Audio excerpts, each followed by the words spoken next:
I would say that was another pretty good night of swimming.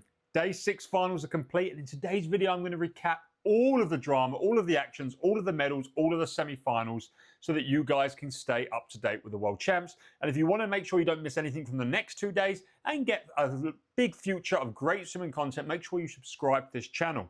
And if you have been appreciating all of my content on this channel and you want to support me, check out my merch on my website.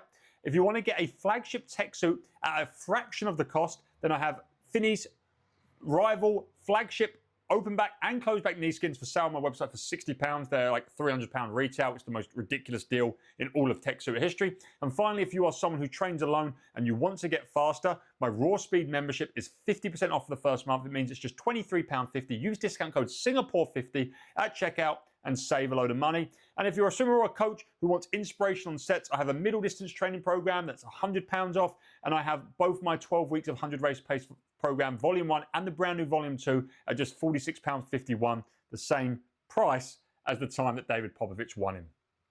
Without further ado, we started with a 100 freestyle final tonight as well, but of course the women's. And we had them defending world champion Marit Steenbergen, who then didn't perform in the Olympics last year, versus the world champion from 22 and 23 in Molly O'Callaghan. We knew both of them go out a little bit more reserved and come back fast. And we knew that on the opposite end of the spectrum, we knew Tori Husk would go out fast. And it was just that happened. Tori Husk went out fast, 25-1, she turned first. And then Marit Steenbergen just crushed everyone off the turn. 50-75, Marit Steenbergen took control of the race. She beat even Molly off the wall, and she ended up winning the race in 52.55 to Molly O'Callaghan's 52.67. So Marit has gone back-to-back as World Championship, defended her title. Molly got the silver, and Tori Husk managed to hang on for the early lead to a fast finish in Milou van Week from Netherlands to go 52.89, beating Milou by 0.02 for the bronze medal. And I think that's a really good show of resilience by Tori, who's clearly had a troubling week, withdrawing from a lot of races and just not having the swims that she probably knows she's capable of. I think she still could have gone and won that tonight had she not had any illnesses, but I think just getting a medal is a great showing. We then had the men's 100 butterfly. It's funny because I've just watched all of the swimming and I've done this straight away. I've almost forgot about the 100 butterfly. It seemed so long ago. Then I realised how amazing it was, because we had 5 50 points in the first semi-final. And I said there and then, I don't think 50.96 from 5th placeman Zunema is enough to make it back to the next day final. And it wasn't. 50.96 didn't make the cut. And that's just how crazy deep men's swimming is in the world right now. Noe Ponte went out fairly relaxed in the second semi, closed extremely fast in 26.73, only being closed better than by Josh Liendo in the same semi, who went out so slow in 23.7. They are first and second into the final. They'll be lane 4 and 5. Noe 50.18, just 0.02 off his PB, and 50.2 from Josh Liendo. Maxime Grousset, Ilya Kroon, and Thomas Chacon all looked phenomenal as well. Thomas Chacon had a big PB of 50.42, and he had the fastest front end of anyone in the field. I think he's got more for us in the final. I think we've never seen him go all out in 100 fly before, and I think he could give us some fireworks. He's definitely a dark horse who's not a dark horse. I mean, the guy's the 100 back world record holder and the 50 fly bronze medalist, so not a dark horse. And of course, Andrei Minakov of Russia's back, and Simon Bouchat, first Austrian under 51 seconds with 50.88 for 8th place. I can't wait for this final. I'm obviously rooting for my boy Noe, and I think we could get more than 149s. The women's 2 back semis, I'm going to sum up really quickly. It was still really not fast. There was 2 207s, which is slightly more than this morning. Peng and Nastia Shugadai from the first semi done that, and everyone else just literally done the bare minimum. Claire Curzon, Kaylee McEwen, Regan Smith, all 208s. 209.0 made it back. Moving on, we then had the men's 50 freestyle. Obviously, this one was extremely exciting, and we even got a swim off. We even got a swim off that I'm actually looking over at my screen right now, because the swim off is just about to happen, which is crazy, hey? But Cam McAvoy done the most easy 50 freestyle I've ever seen him do. He's got rid of the past where he would maybe peak in the earlier rounds, like the last World Championships. This time, I mean, I say like in the past, it happened once. He's still the world champion in 23 and the Olympic champion last year. So it's not exactly like a big problem. It just, he did go 21-0 in the heats and not win the final in Doha. But Cam McAvoy took a breath at 40 and just shut down. Like, it was ridiculous how much speed he had. And it's the best start to 40 I've ever seen him do. He was on the world record line. He was 21.30.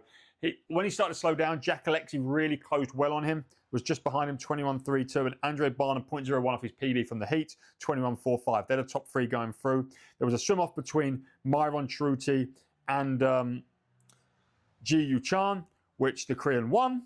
And Santa Crondarelli, after winning the swim off in the morning, did make it back, as did Ben Proud with a 21.61. The only real miss I'd probably say is Gui Kribe. Obviously, we know how good he is, and he was in the 100 free final.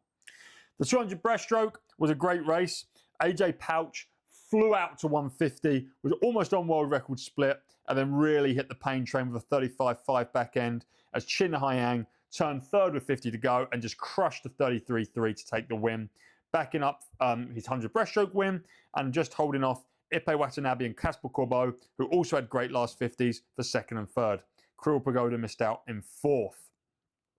The men's 200 backstroke was an electric final. It's a race that we've really seen lack at the top level for years and years. We've not seen 153s in God knows how long. 154 wins all the major meets these days. And I think finally we had a field ready to step up to the pedestal of the Pearsall legacy of days gone by. His 151.92 from 2009 feeling like such a relic of time.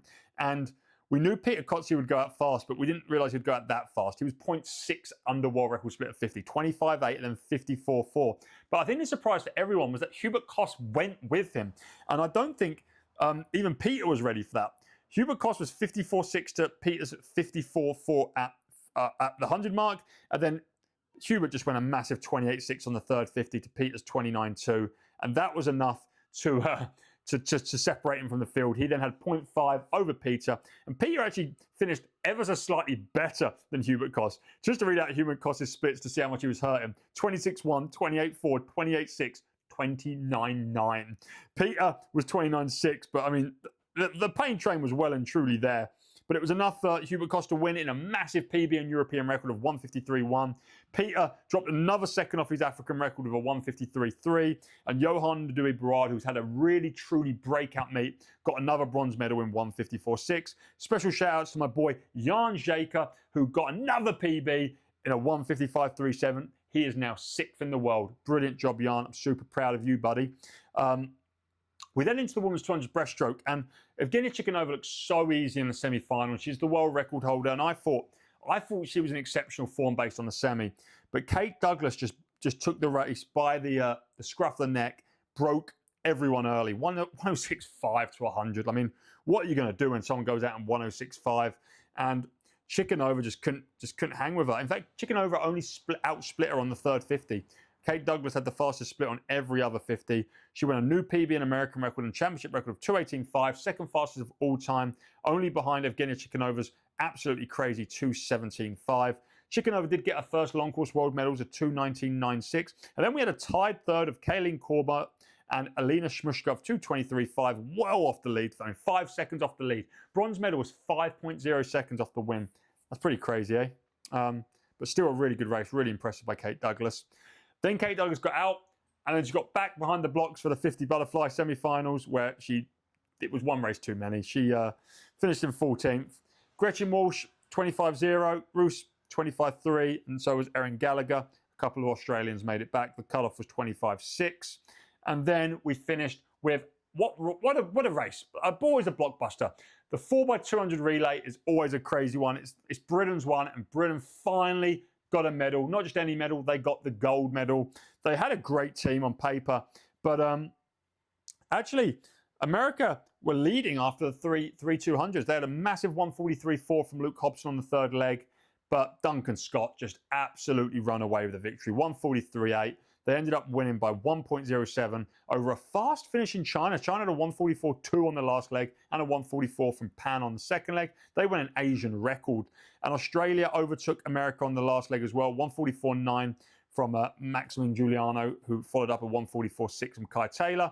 And Rex Maurer just couldn't hold off the fast finish in Chinese, Australian and British. They finished in fourth with 7.01.2. I think, unfortunately, America have made some bad relay decisions here, and they're going to get a little bit of a relief and a scapegoat, which of course is the illnesses that have affected the team. And I think they could have had a better team with someone like Carson Foster had he been well. The Koreans, who had said they were going to break the world record here, come fifth. They had a 144.6 from Kim Woo Min. That weren't going to be enough to save it. And I should mention That also on the French team, the ankle leg was a 144.3 from none other than Leon Marchand. I think it's a shame he didn't lead off so he could show us what he could do on a 200 freestyle when he's clearly in quite good form.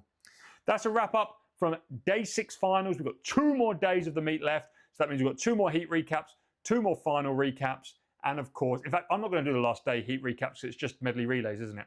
So, or the medley relay heats tomorrow and there's no heats on the last day. I don't even know.